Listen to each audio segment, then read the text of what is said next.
Hello Monopoly Go players. Today I'm going to guide you through the process of trading stars in Monopoly Go.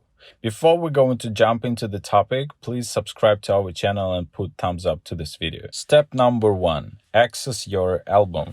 To trade stars, you will need to access your album with Monopoly Go. Keep in mind you can only send stars for cards that you have duplicates of.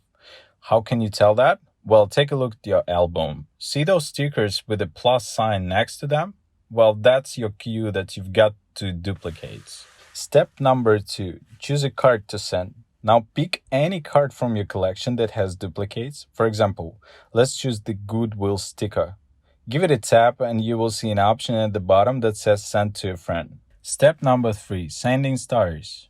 The cool part is you can do this up to 5 times every single day. While you can't directly trade with your friends, you can send them a sticker as a gift. If they have a sticker you're looking for and they happen to have it a duplicate, they can send it right back to you. It's a win-win way to trade stars in Monopoly Go. Well, that's the way how you can trade stars in Monopoly Go. I hope this quick tutorial was informative and helped you out.